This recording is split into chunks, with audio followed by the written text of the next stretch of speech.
ಮೋಹ ದುಃಖದಾಯಕ ಅಂತಾರೆ. ಮೋಹ ಇದ ಕಡೆ ದುಃಖ, ಕಷ್ಟ, ನೋವು, ಸಂಕಟ ಇದೆಲ್ಲ ಇರುತ್ತೆ ಅಂತ. ಇಷ್ಟಾದ್ರೂ ಹೀಗಿದ್ರೂ ತಾಯಿ ತಂದೆ ಮಕ್ಕಳಿಗೆ ಬಾಲ್ಯದಲ್ಲಿ ಹೇಳ್ಕೊಡೋ ಮೊದಲನೇ ಪಾಠನೇ ಮೋಹ. ಅದು ಪಾಠ ಯಾವ ರೀತಿ ಶುರು ಆಗುತ್ತೆ? ನನ್ನನ್ನು ಪ್ರೀತಿಸು, ನಾನು ನಿನ್ನ ತಂದೆ, ನನ್ನನ್ನು ಪ್ರೀತಿಸು, ನಾನು ನಿನ್ನ ತಾಯಿ, ನನ್ನನ್ನು ಪ್ರೀತಿಸು ಅಂತಾನೇ ಪ್ರಾರಂಭ ಮಾಡು. ಎಲ್ಲೂ ತಪ್ಪು ಅನ್ಸಲ್ಲ, ಆದರೆ ಒಂದು ಆಲೋಚನೆ ಬರಬೇಕು, ವಿವೇಕಕ್ಕೆ ಒಂದು ಆಲೋಚನೆ. ಜನ್ಮ ಕೊಟ್ಟ ಮಾತ್ರಕ್ಕೆ ನಾನು ಪ್ರೀತಿ ಮಾಡೋದು ನನ್ನ ಧರ್ಮ, ಅವರನ್ನ ಯಾಕೆ ಪ್ರೀತಿಸಲೇಬೇಕು ಅಂತ ನಾನು ಬಲವಂತ ಪಡಿಸ್ತಾ ಇದ್ದೀನಿ, ನಾನು ಯಾತಕ್ಕೆ ಎಕ್ಸ್ಪೆಕ್ಟ್ ಮಾಡ್ತಾ ಇದ್ದೀನಿ ಮಕ್ಕಳಿಂದ ಅಂತ ನಮ್ಮ ವಿವೇಕದಲ್ಲಿ ನಾವು ಯೋಚನೆ ಮಾಡೋದೇ ಇಲ್ಲ ಅಲ್ವಾ? ತಂದೆ ತಾಯಿ ಅಂದಾಗ ಬರೀ ಜನ್ಮ ಕೊಡೋದಲ್ಲ, ಬಹಳ ಜವಾಬ್ದಾರಿಯುತವಾದದ್ದು ಅಂತ ಹೇಳ್ತೀವಿ. ಆ ಜವಾಬ್ದಾರಿ ಬರೀ ಮಕ್ಕಳಿಗೆ ಊಟ, ಬಟ್ಟೆ, ಓದು, ಕಾಲೇಜಿಗೆ ಕಳಿಸು ಇಷ್ಟೇನಾ? ಮದುವೆ ಮಾಡು ಕಳಿಸು ಇಷ್ಟೇನಾ? ಮಗಳಿಗೊಂದು ಅಳಿಯ ಅಥವಾ ಮಗನಿಗೊಂದು ಸೊಸೆ ಇಷ್ಟೇನಾ? ಇಲ್ಲ. ಆಳವಾಗಿ ಆಲೋಚನೆ ಮಾಡಿದ್ರೆ ತಂದೆ ತಾಯಿಗೆ, ಒಂದು ತಂದೆಗೆ ಒಂದು ಅಪಾರವಾದ ಒಂದು ಅನುಶಾಸನ ನಡೆಸೋಕ್ಕೆ ಇರುತ್ತೆ. ಅದು ಒಂದು ಧರ್ಮ. ಕೆಲವು ಡಿಸಿಪ್ಲಿನ್ಸ್ ಇರುತ್ತೆ, ಅದು ನಾವು ಏನು ಹೇಳೋದೇ ಬೇಡ. ಜೀವನದಲ್ಲಿ ಮಗುಗೆ ಅದನ್ನ ಒಂದು ವಯಸ್ಸಿನಲ್ಲಿ ಅದು ಕಂಡುಬಿಟ್ರೆ ತಾನೇ ಪ್ರೀತಿ, ತಂದೆ ಮೇಲೆ ಪ್ರೇಮ ಬಂದ್ಬಿಡುತ್ತೆ. ಹಾಗೆ ತಾಯಿನಲ್ಲಿ ಕೂಡ ಬರೀ ಜನ್ಮ ಕೊಡೋದಷ್ಟೇ ಅಲ್ಲ, ಆಂತರಿಕ ಅನುಶಾಸನ ಇರುತ್ತೆ. ತಾಯಿ ಆದವಳು ಮಗುವಿಗೆ ಹತ್ತಿರವಾಗಿ ಹೇಳ್ಬೋದು, ಅಹಮ್ಮಿಂದ ಹೋಗೋಕ್ಕಿಂತ ಸ್ವಯಂಮಿಂದ ಯಾವ ರೀತಿ ಹೋಗೋದು ಅಂತ ತಾಯಿ ಬಹಳ ಹತ್ತಿರವಾಗಿ ತನ್ನ ಸ್ವಯಂಮಿಂದ ಪ್ರೀತಿಸಿ ಆ ಸ್ವಯಂವನ್ನು ತಿಳಿಸ್ಬೋದು ಮಕ್ಕಳಿಗೆ.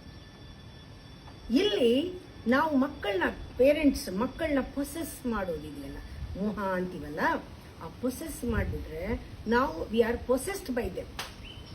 ಇಲ್ಲಿ ಅವರಿಗೂ ಬಂಧನ, ನಮಗೂ ಬಂಧನ.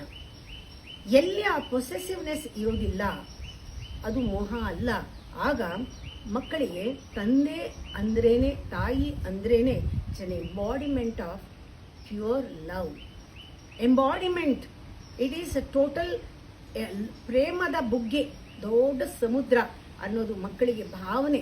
ಚಿಕ್ಕ ಮಕ್ಕಳಲ್ಲಿ ಬಂದ್ಬಿಟ್ರೆ ತಾಯಿ ಅನ್ನೋದೇ ಹಾಗೆ ಅಂದಾಗ ಅದು ಹೌದು, ಇದು ಈ ರೀತಿ ಶೈಲಿ, ತಂದೆ ತಾಯಿಯ ಜೀವನದ ಶೈಲಿ, ಪ್ರೇಮ ಮಾಡೋದು, ಪ್ರೀತಿಸೋದು ಅಂತ ಗೊತ್ತಾದ್ರೆ ಅದು ಪಾರಂಪರಿಕವಾಗಿ ಅವನಲ್ಲೂ ಕೂಡ ಮುಂದೆ ತಾನು ತಂದೆ ಆದಾಗ ಅಥವಾ ತಾನು ತಾಯಿ ಆದಾಗ ಅದು ತಾನೇ ಗುಣ ಹಾಗೆ ಬಂದ್ಬಿಡುತ್ತೆ ಮಕ್ಕಳಿಗೆ. ಇದಕ್ಕೆ ಮೊದಲು ಮಕ್ಕಳ ಹೆರಕ್ ಮುಂಚೆ ಅಪ್ಪ ಅಮ್ಮ ಅಂತೀವಲ್ಲ, ನಾವು ತಂದೆ ತಾಯಿಗಳಿಗೆ ಮೊದಲು ವಿಕಸನ ಆಗಬೇಕು, ವಿಕಸಿತರಾಗಬೇಕು. ಅವರು ಪ್ರೇಮವನ್ನ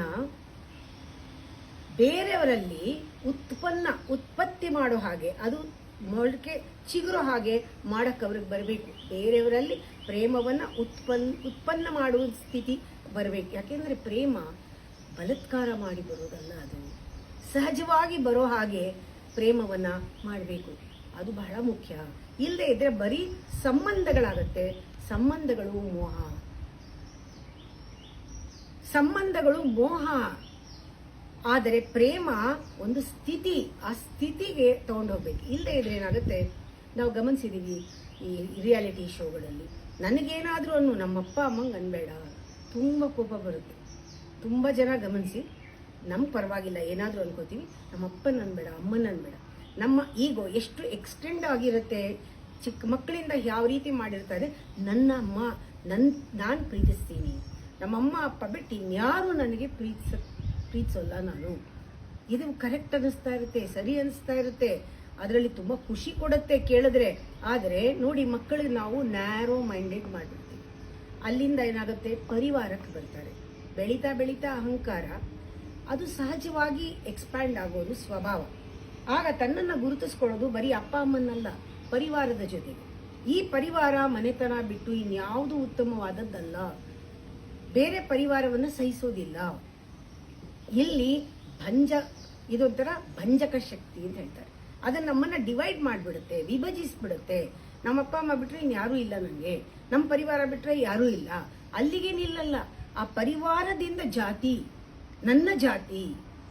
ನನ್ನ ಧರ್ಮ, ನನ್ನ ಮತ, ನನ್ನ ಪಂಗಡ, ಆಮೇಲೆ ನನ್ನ ಭಾಷೆ, ನನ್ನ ದೇಶ, ಈ ತರ ನಾವು ಈ ಅಹಂಕಾರ ಬೆಳೀತಾ ಬೆಳೀತಾ ಯಾವುದೋ ಒಂದಕ್ಕೆ ಗುರುತಿಸ್ಕೊಂಡು ಹೋಗ್ತಾ ಇರ್ತೀವಿ ಹೊತ್ತು ಇತರ ದೇಶ, ಬೇರೆ ದೇಶನ ನಾವು ಒಪ್ಪೋದಿಲ್ಲ, ಬೇರೆ ಜಾತಿನ ಒಪ್ಪಲ್ಲ, ಬೇರೆ ಒಂದು ಭಾಷೆನ ಸಹಿಸಲ್ಲ, ನಾವು ಬೇರೆ ಯಾರನ್ನೂ ಸಹಿಸಲ್ಲ, ನಮ್ಮ ಪರಿವಾರ ಬಿಟ್ಟು ಯಾವುದನ್ನು ಸಹಿಸಲ್ಲ.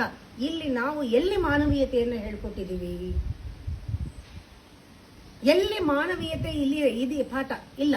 ಸಂಬಂಧ ಹೇಳ್ಕೊಟ್ಟಿದ್ದೀವಿ ಹೊತ್ತು ಪ್ರೇಮ ಮಾಡೋದನ್ನ ಹೇಳ್ಕೊಟ್ಟಿಲ್ಲ. ಸಂಬಂಧ ಮೋಹ, ಪ್ರೇಮವಲ್ಲ.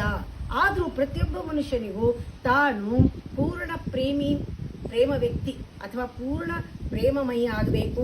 ಎಲ್ಲರೂ ಇಡೀ ವಿಶ್ವದಲ್ಲಿ ತನ್ನನ್ನು ಪ್ರೀತಿಸಬೇಕು ಅಂತ ಯಾರಿಗಿಷ್ಟ ಇಲ್ಲ? ಎಲ್ಲರಿಗೂ ಕೂಡ ಅಹಂಕಾರದಲ್ಲಿ ಎಲ್ಲರೂ ನನ್ನನ್ನು ಪ್ರೀತಿಸಬೇಕು, ಎಲ್ಲರೂ ನನ್ನನ್ನು ಗೌರವಿಸಬೇಕು, ಎಲ್ಲರೂ ನನ್ನನ್ನು ರೆಕಗ್ನೈಸ್ ಮಾಡಬೇಕು, ಎಲ್ಲರೂ ನೋಡಬೇಕು. ಆದರೆ ನಾನು ಪ್ರೀತಿ ಮಾಡೋದು ಬಂದಿಲ್ಲ. ಅದನ್ನ ಯಾರು ಹೇಳ್ಕೊಟ್ಟಿಲ್ಲ, ಅದನ್ನ ಎಕ್ಸ್ಪೆಕ್ಟೂ ಮಾಡಲ್ಲ. ಎಲ್ಲರೂ ಕೂಡ ಎಲ್ಲರ ಪ್ರೀತಿಯನ್ನು ಅಪೇಕ್ಷೆ ಪಡೋ ಹಾಗೆ ನಾನು ಪ್ರೀತಿಸಬೇಕು ಅಂತ ಬರಲ್ಲ. ಅವಾಗ ಏನಾಗುತ್ತೆ? ಸುಮ್ಮನೆ ಇರಲ್ಲ ನಮ್ಮ ಅಹಂಕಾರ. ನಾವು ಬಲಾತ್ಕಾರವಾಗಿ ಒಂದು ನಿರ್ದಿಷ್ಟವಾದ ಒಂದು ಸಂಬಂಧವನ್ನ ಬಲಾತ್ಕಾರವಾಗಿ ಹೇರ್ಕೊಳ್ತೀವಿ. ಇದು ಸಂಬಂಧವೇ ಹೊರತು ದೇಶಪ್ರೇಮಿ ಅಂತಲೋ ಅಥವಾ ಒಂದು ಮತಕ್ಕೋ ಧರ್ಮಕ್ಕೋ ಅಥವಾ ಮನೆಗೋ ಮನೆತನಕ್ಕೋ ನಿಂತು ಹೋರಾಡೋದು, ಆ ರೀತಿ ಅದರಲ್ಲಾದ್ರೂ ಹೆಸರು ಮಾಡೋಣ ಅಂತ ಯಾವುದೋ ಒಂದು ಬಲಾತ್ಕಾರವಾಗಿ ನಮ್ಮಲ್ಲಿ ಹೇಳ್ಕೊಳ್ತೀವಿ. ಅದು ಬಂಧನ ಆಗುತ್ತೆ. ಮಕ್ಕಳಿಗೆ ಸಂಬಂಧ ಕಲಿಸೋ ಬದಲು ನೀವ್ರ ಅಕ್ಕ, ತಂಗಿ, ನೀನು ಅದಕ್ಕೋಸ್ಕರ ಚೆನ್ನಾಗಿರ್ಬೇಕು, ಇವ್ರ ಅಂಕಲ್, ಇವ್ರ ಆಂಟಿ ಅದಕ್ಕೆ ಚೆನ್ನಾಗಿರ್ಬೇಕು, ಇವ್ರ ಚಿಕ್ಕಪ್ಪ ದೊಡ್ಡಪ್ಪ ಅವ್ರ ಜೊತೆ ಚೆನ್ನಾಗಿರ್ಬೇಕು ಅಂತ ಹೇಳ್ಕೊಡೋಕ್ಕಿಂತ ಪ್ರೇಮ ಮಾಡೋದು ಹೇಳ್ಕೊಟ್ರೆ ಅವ್ರು ಎಲ್ಲರ ಜೊತೆನೂ ಚೆನ್ನಾಗಿರ್ತಾರೆ. ಒಂದು ಮಾನವೀಯತೆ ಬರೋದಿಲ್ಲ. ಆಮೇಲೆ ಪ್ರೇಮ ಮಾಡುವಾಗ ಇಡೀ ಭೂಮಂಡಲವನ್ನೇ ಪ್ರೀತಿಸಿ ಅಂತ ಹೇಳಬೇಕು. ಆದ್ರೆ ಶ್ಲೋಕ ಹೇಳ್ಕೊಡ್ತೀವಿ, ಅಖಂಡ ಮಂಡಲಾಕಾರಂ ವ್ಯಾಪ್ತಂ ಯೇನ ಚರಾಚರಂ ತತ್ಪದಂ ದರ್ಶಿತಂ ಯೇನ ತಸ್ಮೈ ಶ್ರೀ ಗುರವೇ ನಮಃ ಅಂತ. ಯಾರು ಭೂಮಂಡಲವನ್ನು ಪ್ರೀತಿಸ್ಬಿಡ್ತಾರೆ, ನಿಜವಾಗ್ಲೂ ಪ್ರೀತಿಸ್ಬಿಡ್ತಾರೆ, ಅವ್ರಿಗೆ ದೇಶ ಕಾಲ ಏನೂ ಇರೋದಿಲ್ಲ. ಆ ಪ್ರೇಮ ಅನ್ನೋದು ಹಾಗೆ ಹರ್ಕೊಂಡು ಬರುತ್ತಲ್ಲ, ಆ ಪ್ರೇಮ ಎಲ್ಲಿದೆ? ಆ ಥರದವ್ರನ್ನ ರಾಜಕಾರಣಿಗಳು ಒಪ್ಪೋದೇ ಇಲ್ಲ, ದೇಶ ಪ್ರೇಮಿಗಳು ಒಪ್ಪೋದೇ ಇಲ್ಲ. ಇವ್ರು ಪ್ರಪಂಚ ಅಂತ ಕೂತಿದ್ದಾರೆ, ನಮ್ಮ ದೇಶ ಅಂತಿಲ್ಲ. ಯಾವಾಗ ನೀವು ಪ್ರಪಂಚ ಅಂತ ಹೇಳ್ತೀರಾ, ನಮ್ಮನ್ನ ಅವರು ಸೈನಿಕರಾಗಿ ತೆಗೆದುಕೊಂಡು ದೇಶಕ್ಕೆ ಬಲಿ ಕೊಡೋಕ್ಕಾಗಲ್ಲ. ಆ ಥರ ಒಂದು ಗುಂಪು ಬಲಿ ಕೊಡೋಕ್ಕಾಗಲ್ಲ, ನಮ್ಮನ್ನು ಮ್ಯಾನಿಪುಲೇಟ್ ಮಾಡೋಕ್ಕಾಗಲ್ಲ. ಯಾರು ಭೂಮಿಗೆ ನಿಂತ್ಕೊಂಡ್ಬಿಡ್ತಾರೋ, ಯಾರು ಪ್ರಪಂಚಕ್ಕೆ ನಿಂತ್ಕೊಳ್ತಾರೋ ಅವ್ರನ್ನ ಯಾರು ಮ್ಯಾನಿಪುಲೇಟ್ ಮಾಡೋಕ್ಕಾಗಲ್ಲ. ಆದರೆ ಅವ್ರು ಯೂಸ್ಲೆಸ್ ಆಗಿಬಿಡ್ತಾರೆ ಸಮಾಜಕ್ಕೆ. ಸಮಾಜ ಬೇಡ. ಸಮಾಜ ಎಲ್ಲದರಲ್ಲೂ ಆಸಕ್ತಿಯನ್ನು ಬೆಳೆಸುತ್ತೆ, ಆಕರ್ಷಿಸುತ್ತೆ, ಮೋಹದಲ್ಲಿ ತೊಡಗಿಸತ್ತೆ, ಅಂಟಿಸ್ಕೊಳ್ತೆ ಎಲ್ಲದನ್ನು. ಇದು ಸಮಾಜ ಹೇಳ್ಕೊಡ್ತಾ ಇರೋದು. ಹೀಗೆ ಸಮಾಜ ಹೇಳ್ಕೊಡ್ತಾ ಇರೋದನ್ನ ಪ್ರೇಮದ ಹೆಸರಷ್ಟೇ. ಪ್ರೇಮದ ಹೆಸರಿನಲ್ಲಿ ಮೋಹವನ್ನ ಹೇಳ್ಕೊಡ್ತಾ ಇದೆ. ಅದರಿಂದ ಇಡೀ ಸಮಾಜದಲ್ಲಿ ಎಲ್ಲೇ ಹೋದ್ರು, ಎಲ್ಲೇ ಇದ್ರು ಕಾಂಪಿಟೇಷನ್ನು, ಇದರಿಂದ ದುಃಖ, ನಾನು ನಂದು, ಅದರಿಂದ ಬೇರೆಯವ್ರನ್ನ ಒಪ್ಕೊಳ್ಳೋಕ್ಕಾಗದೆ ಅದು ದುಃಖವೇ ಬರುತ್ತೆ. ಪತಂಜಲಿ ಯೋಗ ಸೂತ್ರದಲ್ಲಿ ಪತಂಜಲಿ ಈ ಮಾತನ್ನ ಹೇಳಿರೋದನ್ನ ಜ್ಞಾಪಿಸ್ಕೋಬೇಕು ನಾವು. ಅನಾಸಕ್ತಿ ಅನ್ನೋ ಒಂದು ಪದವನ್ನ ಬಳಸ್ತಾನೆ. ಒಂದು ಯೋಗ ಸೂತ್ರದಲ್ಲಿ ಬರುತ್ತೆ, ಅನಾಸಕ್ತಿ ಅಂತ ಬರುತ್ತೆ. ಅನಾಸಕ್ತಿ ಅಂದ್ರೆ ಅದು ಪ್ರೇಮದ ವಿರುದ್ಧ ಅಲ್ಲ, ವಿರುದ್ಧ ಪದ ಅಲ್ಲ. ಆಸಕ್ತಿ ಅನ್ನೋದೇ ಅವ್ರ ವಿರುದ್ಧ. ನಾನು ಹೇಳ್ತಾನೆ, ಅನಾಸಕ್ತಿ ಅಂದರೆ ಇದು ಸ್ವಾಭಾವಿಕ ಪ್ರೇಮ. ಇದು ಒಂದು ರೀತಿಯ ಅದು ದೊಡ್ಡ ಪ್ರವಾಹ, ಅದು ಹರಿಯುವಂತಹ ಪ್ರವಾಹಗಾಮಿ. ಇದೊಂದು ಪ್ರವಾಹಮಾನವಾಗಿ ಬರುವಂಥದ್ದು. ಇಲ್ಲಿ ಇದು ಯಾವುದೂ ಪ್ರೇಮಕ್ಕೆ ವಿರುದ್ಧವಾದ ಪದ ಅಲ್ಲ. ಅವನು ಹೇಳುದು, ನೀವು ಸಂಮೋಹಿತರಾಗಬೇಡಿ, ಮೋಹದಲ್ಲಿ ಸಿಲುಕಬೇಡಿ. ನೀವು ಆ ಮೋಹದಲ್ಲಿ ಸಿಲುಕಿಬಿಟ್ಟಾಗ, ಆಸಕ್ತಿ ಬಂದಾಗ ನೀವು ಸಿಕ್ಕಾಕೊಂಡ್ಬಿಡ್ತೀರಾ. ಇದು ಒಂದು ರೋಗ. ಪ್ರೇಮದ ಹೆಸರಿನಲ್ಲಿ ಮೋಹದ ಒಂದು ರೋಗ. ಇದಕ್ಕೆ ಸಿಲುಕಬಾರ್ದು. ಇದು ಒಂದು ಮೋಹ. ಇಲ್ಲಿ ನಾವು ಜ್ಞಾಪಿಸ್ಕೋಬೇಕಾಗಿದ್ರೆ ಒಂದೇ ಒಂದು ಬಹಳ ಉದಾಹರಣೆ ಕೊಡುವಂಥದ್ದು ಅಂದರೆ ತಾಯಿ ಪ್ರೇಮ. ತಾಯಿ ಎಲ್ಲ ತಾಯಿನೂ ಅಲ್ಲ, ತಾಯಿ ಅಂದಾಗ ಆ ಮಾತೆ, ಆ ತಾಯಿಯ ಪ್ರೇಮ, ಅದನ್ನ ಹೇಳ್ತಾರೆ ಎಂಬಾಡಿಮೆಂಟ್ ಅಂತ, ಲವ್ ಅಂತ. ಯಾಕೆಂದ್ರೆ ನಿಜವಾದ ತಾಯಿ, ಪ್ರೇಮ ಇರೋ ತಾಯಿ ಇರಿ ಅಂತ ಹೇಳ್ತಾರೆ. ತಾಯಿತನ ಬೇಕು ಪ್ರೇಮಕ್ಕೆ ಅಂತ. ಪ್ರೇಮ ತಾಯಿ ಎರಡು ಬೇರೆ ಬೇರೆ ವರ್ಡ್ ಅಲ್ಲ, ಒಂದೇ ಅಂತ ತಿಳ್ಕೋಬೇಕು. ಆ ಥರ ಪ್ರೇಮಮಯಿಯವಳು. ಏನಂದ್ರೆ ಅದು ಆ ತಾಯಿತ್ವ ಅಂದ್ರೆ ಆ ಮದರ್ಹುಡ್ ಅಂತ ಹೇಳ್ತಾರಲ್ಲ, ಅದು ಅಲ್ಲಿ ಏನು ಅಂದ್ರೆ ಅವಳು ಮೋಹಿಸೋದಿಲ್ಲ ಮಕ್ಕಳನ್ನ, ಯಾರನ್ನೂ ಮೋಹಿಸಲ್ಲ, ಏನನ್ನೂ ಮೋಹಿಸಲ್ಲ.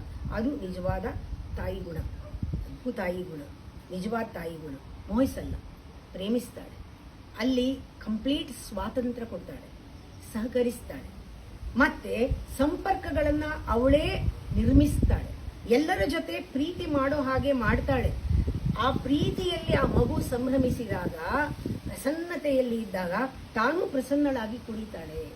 ಇದು ನಿಜವಾದ ತಾಯಿ ಗುಣ ಅಂದ್ರೆ ಅದು ನಿಜವಾದ ತಾಯಿ ಗುಣ. ಅವಳು ಅದಕ್ಕೆ ಯಾವಾಗ ನಾವು ಬೇರೆಯವರ ಪ್ರಸನ್ನತೆಯಲ್ಲಿ ನಾವು ಪ್ರಸನ್ನರಾಗ್ತೀವೋ ಅದು ನಿಜವಾದ ಪ್ರೇಮ. ಆ ಪ್ರೇಮ ಇಲ್ಲದೆ ಮೋಹ ಇದ್ರೆ, ಬೇರೆಯವ್ರ ಜೊತೆ ಸಂತೋಷವಾಗಿದ್ರೆ, ಬೇರೆಯವ್ರ ಜೊತೆ ಚೆನ್ನಾಗಿದ್ರೆ, ನಮ್ಮ ಮಕ್ಕಳು ಬೇರೆಯವ್ರ ಜೊತೆ ಚೆನ್ನಾಗಿದ್ರೆ, ಅಥವಾ ಗಂಡ ಬೇರೆಯವ್ರ ಜೊತೆ ಚೆನ್ನಾಗಿದ್ರೆ, ಹೆಂಡತಿ ಬೇರೆಯವ್ರ ಜೊತೆ ಚೆನ್ನಾಗಿದ್ರೆ ಅಸಹನೆ ಉಂಟಾಗತ್ತೆ. ಆ ಪ್ರಸನ್ನತೆಯನ್ನು ಸಹಿಸೋದಿಲ್ಲ. ಯಾರೇ ಆಗ್ಲಿ, ಯಾವುದೇ ಸಂಬಂಧ ಆಗ್ಲಿ, ತಾಯಿ ಮಗನ ಸಂಬಂಧ ತಗೊಳ್ಳಿ, ತಾಯಿ ಮಗಳ ಸಂಬಂಧ ತಗೊಳ್ಳಿ, ಗಂಡ ಹೆಂಡತಿ ಸಂಬಂಧ ತಗೊಳ್ಳಿ, ಆ ಮಗನನ್ನ ಯಾವಾಗ ನನ್ನನ್ನೇ ನೀನು ಪ್ರೀತಿಸ್ಬೇಕು, ಯಾರನ್ನೂ ಪ್ರೀತಿಸಬಾರ್ದು ಅಂದಾಗ ಅಲ್ಲಿ ಅವನು ಮುದುಡ್ಕೊಂಡ್ಬಿಡ್ತಾನೆ. ಅಲ್ಲಿ ಏನೋ ಅರಳಬೇಕಾಗಿದ್ದು ಅರಳಲ್ಲ. ಗಂಡನ್ನ ಹಿಡಿದ್ರೆ ನನ್ನನ್ನೇ ಪ್ರೀತಿಸು, ನೀ ಆ ಕಡೆ ಈ ಕಡೆ ನೋಡ್ಬೇಡ ಅಂದ್ರೆ ಆ ಗಂಡ ಮುಗಿದೋಯ್ತು. ಪ್ರೀತಿಸ್ತಾನೆ, ನೋಡಕ್ಕೆ ಬೇರೆ ಚೆನ್ನಾಗೇ ಕಾಣುತ್ತೆ, ಅದು ಬಿಟ್ಟು ಅವನಿಗೆ ಪ್ರೀತಿ ಮಾಡೋ ಯೋಗ್ಯತೆಯೇ ಹೊಟ್ಟೋಗುತ್ತೆ. ಆ ಥರ ನಾವು ಯಾವಾಗ ಹಿಡಿತೀವೋ ಅಲ್ಲಿ ಮುಳುಗತ್ತೆ. ಬೇರೆಯವ್ರನ್ನ ಅವರು ಪ್ರೀತಿ ಮಾಡೋ ಯೋಗ್ಯತೆ ಕಳ್ಕೊಳ್ತಾರೆ, ನಾವು ಕಳ್ಕೊಳ್ತೀವಿ. ನಾವು ಬೇರೆಯವ್ರನ್ನ ಹಿಡ್ಕೊಂಡ್ರೆ ಅವರು ಕಳ್ಕೊತಾರೆ, ಇಬ್ರು ಸೇರಿ ಎಲ್ಲ ಕಳ್ಕೊಳ್ಳೋದು. ಇದು ಮನೋವಿಕಾರದ ಸ್ಥಿತಿಗೆ ಇದು ಕೊಂಡೊಯ್ತು. ಆ ಥರ ಮುದುಡೋಗ್ಬಿಟ್ರೆ ನಾವು ಪ್ರೀತಿ ಮಾಡೋಕ್ಕಾಗೋದೇ ಇಲ್ಲ. ಯಾವಾಗ್ಲೂ ಒಂದ್ಸತಿ ಹೇಳ್ತಾ ಇರ್ತಾರೆ, ನನ್ನ ಹೆಂಡತಿ ನಮ್ಮ ತಾಯಿ ಥರ ಇರಬೇಕು. ಇದೊಂದು ಮೋಹ. ನಮ್ಮಪ್ಪ ನಂಗೆ ಎಷ್ಟು ಮಾಡಿದ್ದಾರೆ, ಎಷ್ಟು ಚೆನ್ನಾಗಿ ನೋಡಿಕೊಂಡು, ನಮ್ಮ ಗಂಡ ನಮ್ಮಪ್ಪನ ಥರ ನೋಡ್ಕೋಬೇಕು ಅನ್ನೋ ಮೋಹ. ಇಲ್ಲಿ ಐಸ್ ಗಡ್ಡೆ ಥರ ಆಗ್ಬಿಡ್ತೀವಿ. ಇವ್ರ ಥರ ಇರಬೇಕು, ನಮ್ಮ ಮಕ್ಕಳು ಆ ಮಕ್ಕಳ ಥರ ಇರಬೇಕು, ನಮ್ಮ ಮೊಮ್ಮಕ್ಕಳು ಈ ಮಕ್ಕಳ ಥರ ಇರಬೇಕು. ಇದು ಮೋಹ. ಯಾವುದೂ ಅಪ್ಪಲ್ಲ, ನಂದೆಲ್ಲ ಚೆನ್ನಾಗಿರ್ಬೇಕು, ಇದು ಮೋಹ. ಇದು ಮಂಜುಗಡ್ಡೆ ಥರ ಆಗ್ಬಿಡ್ತೀವಿ. ಭಾವನೆಗಳು ಹರಿಯೋದಿಲ್ಲ, ಪ್ರವಾಹವಾಗಿ ಉಕ್ಕೋದಿಲ್ಲ. ನಮ್ಮಲ್ಲಿ ಮುದುಡಿ ನಾವು ಹಂಗೆ ಒಣಗೋಗ್ತೀವಿ ಹಂಗೇನೆ. ಅದಕ್ಕೆ ಪ್ರತಿ ಮೋಹವು ಜಡ್ಡು ಕಟ್ಟಿಸುತ್ತೆ. ಯಾಕೆ ಜಡ್ಡು ಅಂದ್ರೆ ಜೀವಂತಿಕೆ ಇಲ್ಲ. ಯಾಕೆ ಜೀವಂತಿಕೆ ಇಲ್ಲ ಅಂದ್ರೆ ಜೀವ ಕಂಪಿಸಲ್ಲ. ಯಾಕೆ ಜೀವ ಕಂಪಿಸಲ್ಲ? ಅಲ್ಲಿ ಸ್ಪಂದನ ಇಲ್ಲ, ಅಲ್ಲಿ ಪ್ರತಿಸ್ಪಂದನೆ, ಪ್ರತಿ ಸಂವೇದನೆ ಯಾವುದೂ ಇಲ್ಲ. ಎಲ್ಲಿ ಪ್ರತಿಸ್ಪಂದನೆ, ಪ್ರತಿ ಸಂವೇದನೆ ಇಲ್ಲ, ಎಲ್ಲಿ ಮೋಹ ಇದೆ, ಪ್ರತಿ ಕ್ಷಣವೂ ಬದುಕಲ್ಲ ಅವರು. ಈ ಕ್ಷಣದಲ್ಲಿ ಯಾರು ಪ್ರೇಮದಲ್ಲಿ, ಸ್ವತಂತ್ರದಲ್ಲಿ ಈ ಕ್ಷಣದಲ್ಲಿ ಸ್ಪಂದಿಸ್ತಾರೆ, ಅವರಿಗೆ ಮುಂದಿನ ನೆಕ್ಸ್ಟ್ ಮೂಮೆಂಟ್ ಭವಿಷ್ಯ ಮಾತಾಡಬಹುದು. ಕೆಲವ್ರ ಜೊತೆ ಭವಿಷ್ಯ ಮಾತಾಡೋಕ್ಕೆ ಆಗಲ್ಲ. ಯಾಕೆ ಅಂದ್ರೆ ಅವ್ರು ಈ ಕ್ಷಣ ಇದ್ದಂಗೆ ಇನ್ನೊಂದು ಕ್ಷಣ ಇರಲ್ಲ.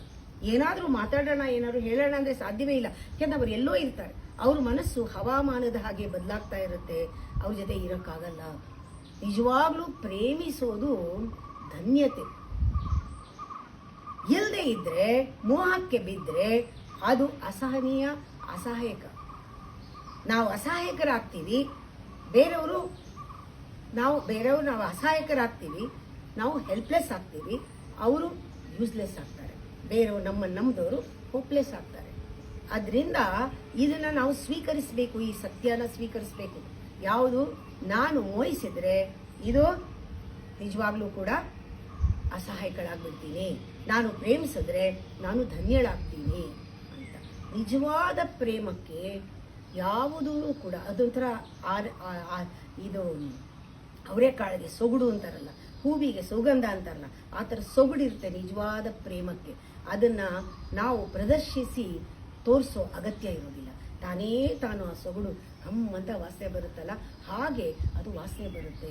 ಅದನ್ನು ತೋರಿಸೋದು ಬೇಕಿಲ್ಲ. ಸುಗಂಧ ಪರಿಮಳ ಇರುತ್ತೆ, ಅದರಲ್ಲಿ ಒಂದು ಫ್ರಾಗ್ರೆನ್ಸ್ ಇರುತ್ತೆ ನಿಜವಾದ ಪ್ರೇಮ. ಅಲ್ಲಿ ಮೋಹ ಇದ್ರೆ ಅದು ತೋರಿಸ್ಬೇಕಾಗತ್ತೆ, ಆಡಂಬರ ಮಾಡಬೇಕಾಗತ್ತೆ. ಅದು ಆಡಂಬರದ ಪ್ರೇಮ. ಮೋಹ ಅಪಾಯಕರ. ಅದು ಮನಸ್ಸಿಗೆ ಮನೋವಿಕಾರವನ್ನು ತಂದು ಮನುಷ್ಯನನ್ನು ದುಃಖಕ್ಕೆ, ಕಷ್ಟಕ್ಕೆ, ನೋವಿಗೆ ಎಡೆ ಮಾಡುತ್ತೆ. ಅದರಿಂದ ಮೋಹ ಮಕ್ಕಳಿಗೆ ಸಂಬಂಧ ಹೇಳ್ಕೊಡೋಕ್ಕಿಂತ ಪ್ರೇಮವನ್ನು ಹೇಳ್ಕೊಟ್ರೆ ಎಲ್ಲ ಸಂಬಂಧಗಳು ಕೂಡ ಚೆನ್ನಾಗಿದೆ.